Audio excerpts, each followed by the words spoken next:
Are you ready? Or Okay, Thomas, how are you, my friend? It's a big pleasure talk about for you. yeah, thanks, Bruno. It's great to see you. And how is Christmas time on the other side of the planet in Brazil? I hope you have a great time. Yeah, it's a great time. Uh, my friend, today is one talk about for you to Uthark, and I'm starting one little course for to introductory Uthark in the Brazilian people and Portuguese people, and your master in the Uthark system and Uthark magic, and it's one little interview about to your experience if to runology and the Urtak system and all model in the general uh, Dragon Rouge system. Okay. Yeah. And the first question, I'm questioning what is your first contact of the rune and the Urtak system in the Yuri Star? Yeah, my absolute first contact was thanks to my father, because we lived, or we ha my ancestral background is from the island Gotland in the Baltic Sea. And there is a remarkable rune stone that was actually not meant for people to see because it was turned upside down in the grave. And there is the first full rune row we know about, and it is like the only, perhaps, archaeological support for the Uthark theory. I personally don't see it as an archaeological argument for the Uthark theory, but it is an extremely fascinating runestone nevertheless. And it has inspired especially this more sinister interpretation of the runes. Then later on in life, when I started to pick up my interest in the occult and the esoteric, there were some authors here in Sweden that republished books by the 20th century, early 20th century professor Sigurd Agrell and his books about the Uthark theory. And his idea is that the esoteric row, not the exoteric row was the one we know about, but his theory, supported by a lot of but they compared it with other initiatory mystery systems, such the one we find in the late antique and also back in the Greek mystery cults. He had the theory that if you decipher the rune row by putting the first rune last, it opens up. That this subtle little key will open up the true meaning of the rune. And I must say that it's not in first hand a theory that you support with archaeological findings because that can be quite far-fetched. But as a living system for initiatory practices with the runes, it is hard to match because it's argued in a very effective way how you can see obvious similarities with the mystery cults of ancient Hellas and Rome. Yes, the curious because my first contact of the runes, I'm remember and I'm children if my grandma, it's one pocket rune cards, and I'm children in Wall, Thor, oh Jean, oh Younger Wool, and I'm not to idea to run. I'm living to today. I'm living to my studios. I'm living to for you, and the big opportunity for the ancestrality and your father and my grandmother. It's one in the commencement for the new generations. Yeah, absolutely. And Yep. and it is a very archaic system, so you can work with it on several layers, from the exoteric chronology and deeper down into its esoteric meanings, and even then on an archaic level that is effective from a magical point of view, on a almost platonic way, where this is science that give access to a geometry and the forces of the very existence in itself. Yeah, it's a long time to the past and the future. It's now in the all system.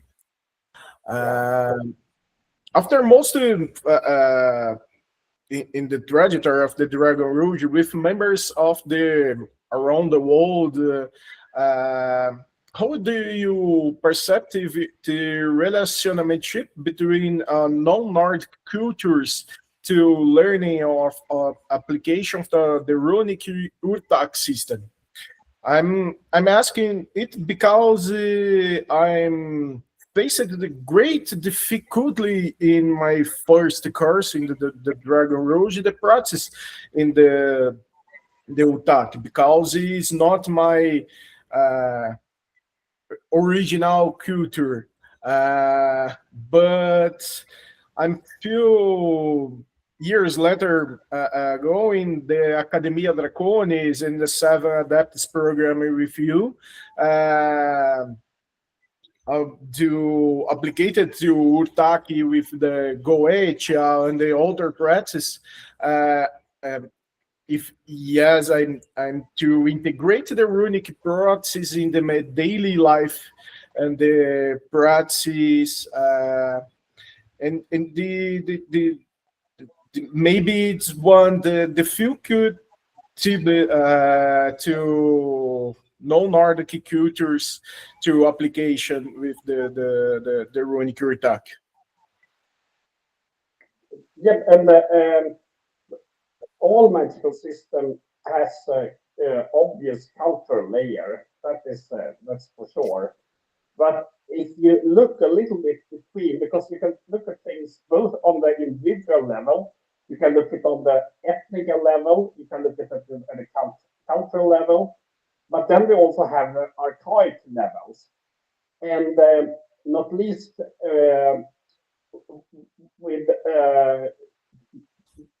the cultures of Latin America, there are so many correlations on all these layers, both individual to ethnic to cultural, and it goes in all directions. But all systems of genuine esotericism is founded by universal principles that are above us as humans, so to speak.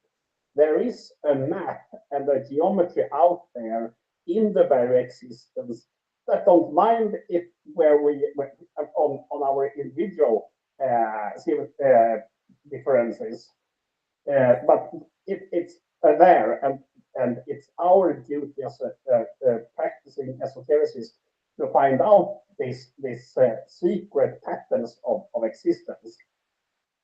For example, no matter if that's why we have a more north-south oriented system in Dragon Rouge than the traditional east-west that is common in many other initiatory schools, because we focus upon the great unknown that is in the direction of darkness, which means that on the northern hemisphere it's north pole, and on the southern hemisphere it's the south pole. But in one way, it's still a universal thing, because it is the direction of darkness and of light and in between. And there are principles of up and down, left and right, front and back, and so on, that we always must take, be aware of when doing practical research of universal principles. For example, what is in front of you is not just a cultural thing, it's also an archaic thing. And if you face the direction of darkness, it doesn't matter if you are on the southern hemisphere or on the northern hemisphere, because it's the archaic deed almost to face a great unknown in the direction of darkness. And many systems, for example, I can get a lot of benefits from studying Brazilian occult traditions and magical traditions, and really make it relate to me. I can see that, okay, there are beautiful layers of culture that can be almost hard to penetrate for me, but still I can recognize the basic structure that is underlying everything. And that's why I can learn a lot from studying non-Northern European systems of magic. And in the same way, Uthark is a brilliant initiatory system that have its obvious cultural layers, but also initiatory archaic layers that is relevant for everyone who want to really dig deep in the mysteries of the great unknown. Yeah, it's very well. I'm in my book, my new book here. I'm written. It's one written to about Rugin Munin talk with Eshu and Pobajira about the similarities concepts in the Nordic culture, in the left-hand path witchcraft in Brazil, and it's one fire, one magma. It's the structure, but to observe it, it's similarities. Fires in the culture and the prats and the left-hand path in the Nordic magic, in the witchcraft in Brazil. It's a very great. Absolutely. And we can see this in magical diagrams and symbols, a lot of similarities. If you also, when you study Indian witchcraft, if you go out from the yoga teaching is of course super relevant, but there is also not so well known in the West, the Indian witchcraft system. And what is fascinating there is that the symbols are so similar to what you find in the Brazilian systems and the old Nordic and even the Goetic. So there are layers of this witchcraft that really make sense. You feel through intuition and a kind of direct contact that all the cultures have both similarities and differences. There are aspects that are universal and that are doesn't. They are not limited to space and time. They anyway are from dimensions beyond a linear space and time continent. No, it's amazing information because in the Dragon Rouge, it's the for example Utaki with Goetia practice. I'm practicing Utaki in the sex magic and the projection, and the Patricia developed to the Rune Kundalini. It's the one therapeutic form to awaken to Kundalini, starting in the Urus and the expansive to Fehu, and the greatest result in the mental, physical, and spiritual ascension. It's a very possibility to union the older cultures in the one model, one path to your ancestrally formula to your magic, personal magic. And many people understand that the runic system is only an oracular tool. However, when the one consents with the essence of the runes and integrate it with your natures and something much broader can to explore it. You address this is your book, Night Side. The Uthark in Night Side of the Runes, and they to live and feel some time more than just reading things. What you can tell about this? It's very good and advanced questions. I almost don't know where to start.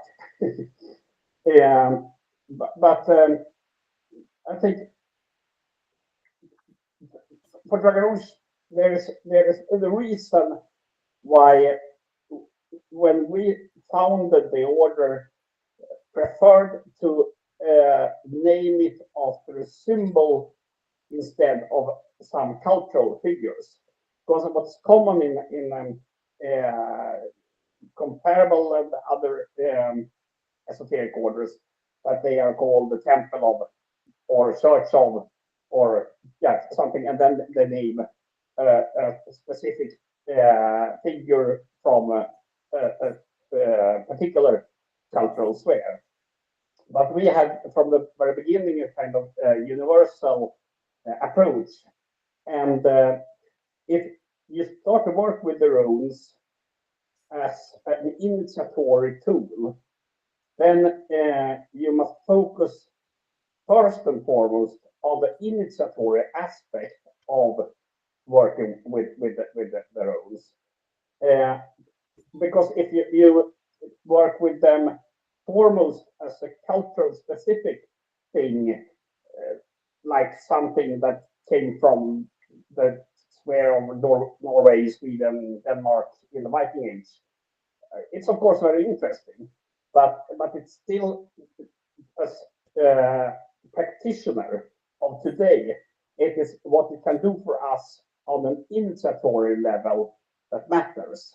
Then, of course, if you have a specific interest in the old Norse Scandinavian cultures, fine, but it's still what it can do for us on an initiatory level that matters. And with that approach, we start, in my opinion, from the right angle, so to speak.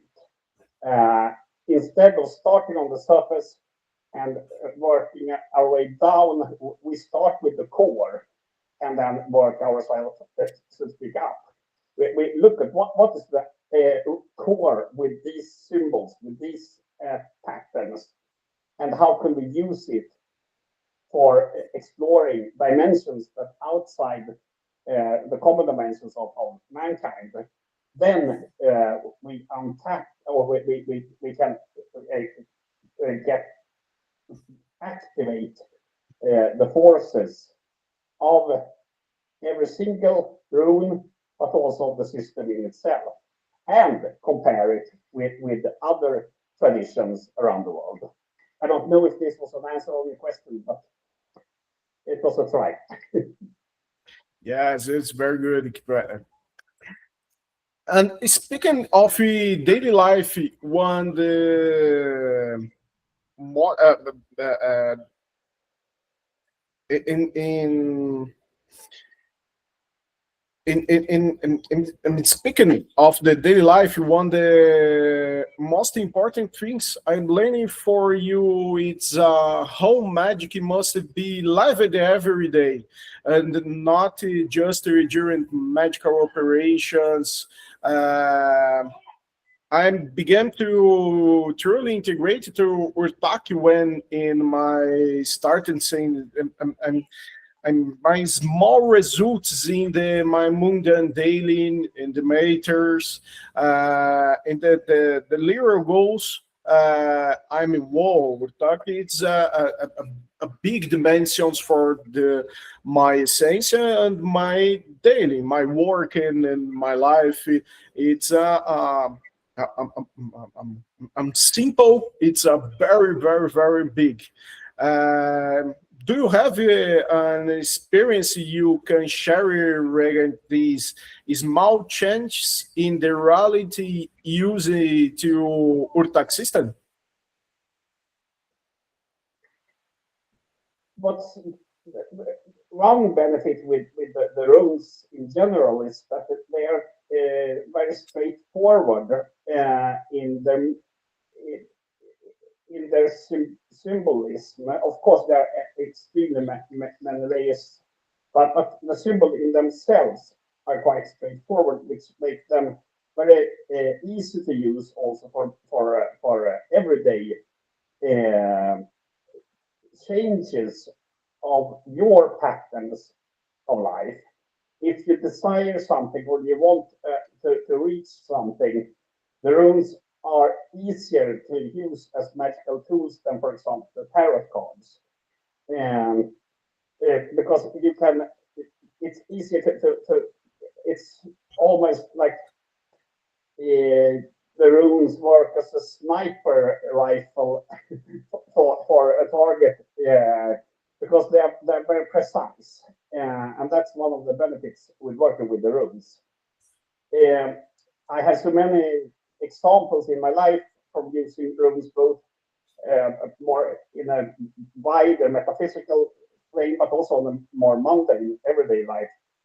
But for example, if you need stability and focus, the ice rune says it all, so to speak, because it's the very basic stack, the pole, the wand, and it's the sushubna, of course, of the yogic tradition. While if you want to expand or to, for example, travel, there are very specific rules for that purpose. For example, the Reidu rune, that's like an R that correlate with the forces of war and travel, but also of safety. So the different rules have very particular and precise meaning that makes them quite effective or very effective also in everyday life. And one simple yet incredible practice you told for me was in the beach in Brazil. You asked me to stand before the sea and the algae's position.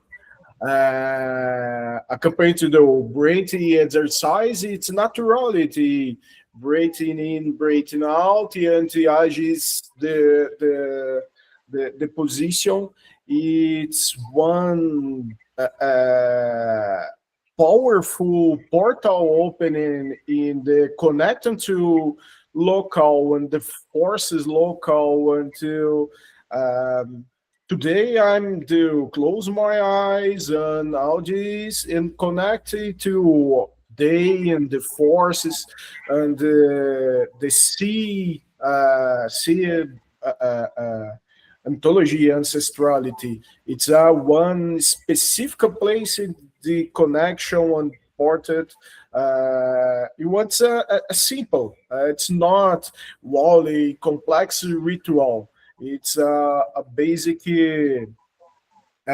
important local important moment in my life.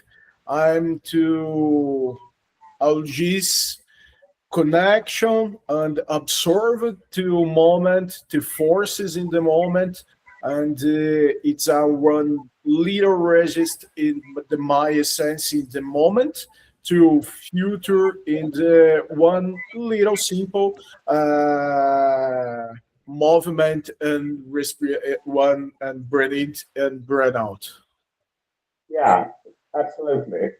And that's also why it goes well hand in hand with the general Draconian approach that magic must be so effective, so it's like almost in the body memory, because it is not when you have a lot of time you always need to practice what you know, but it can be in a time of extreme crisis or something happens, and then you must have quite simple tools uh, to be able to activate the right power for the right situation, even if it's a kind of a stressful situation. Both it could be stressful from a mundane perspective or from an existential perspective, because it's not always you have the focus and time to prepare a long, complicated Kabbalistic ritual, so to speak. But you need to have it, like I said, almost in the body memory that you can focus on it very quick and effective.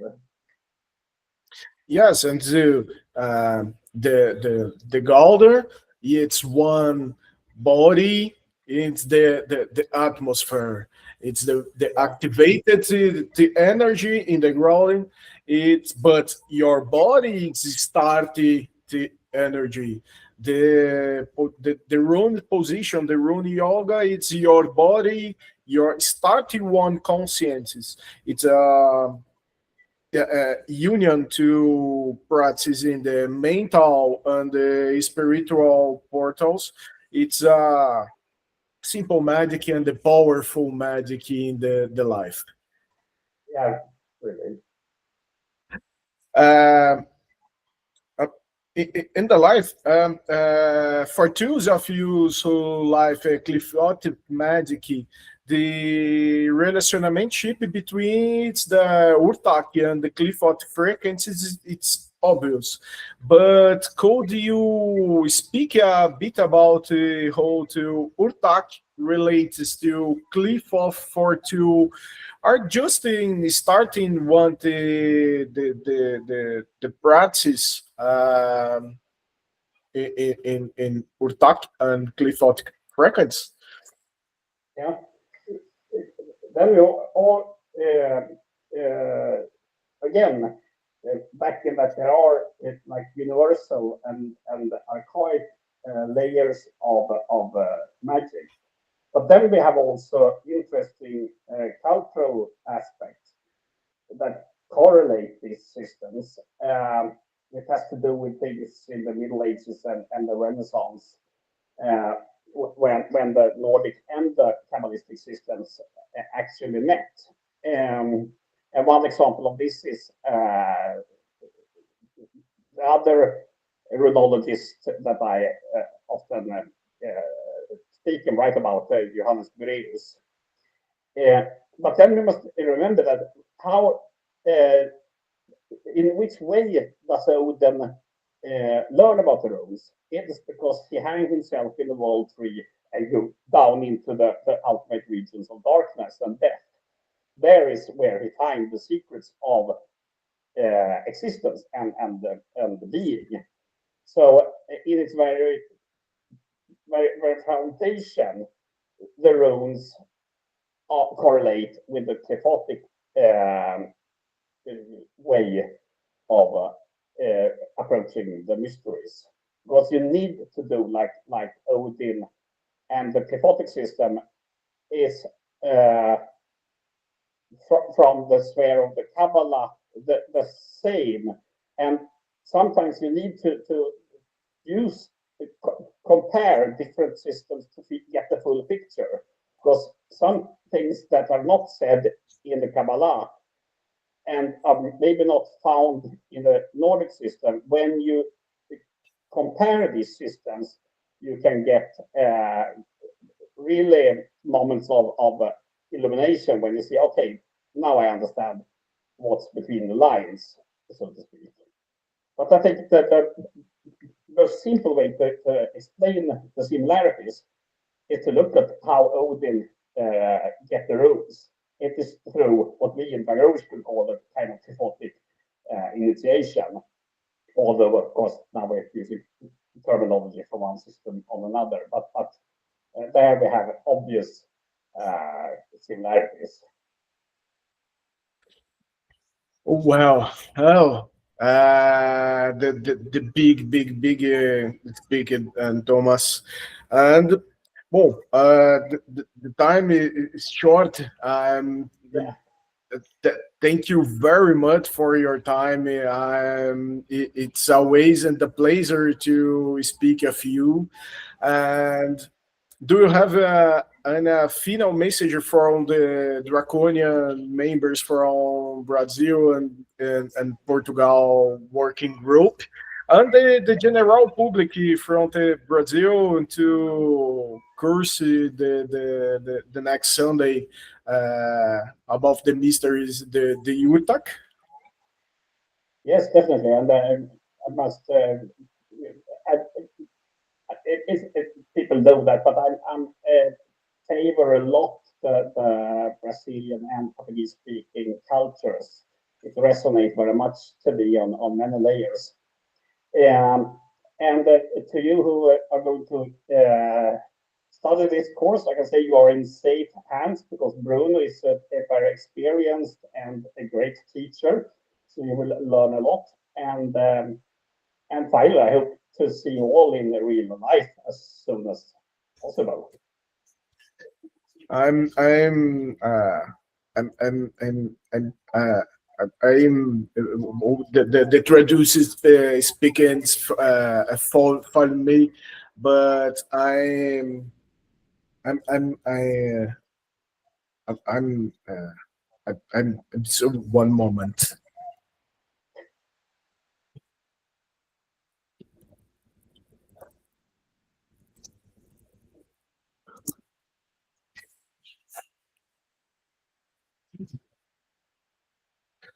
The English is not the big evolution. It's the other meeting with you, but I'm waiting the personal contact if you again in Brazil as possible. To it's a big mentor, a big master, and to work in Brazil, we're working in the around the world. It's very good work and thanks, Mr. Karlsson. Yeah, and thank you. See you soon. Yeah, see you. Bye. Thanks, Thomas. Bye. Bye. Well, should we finish here?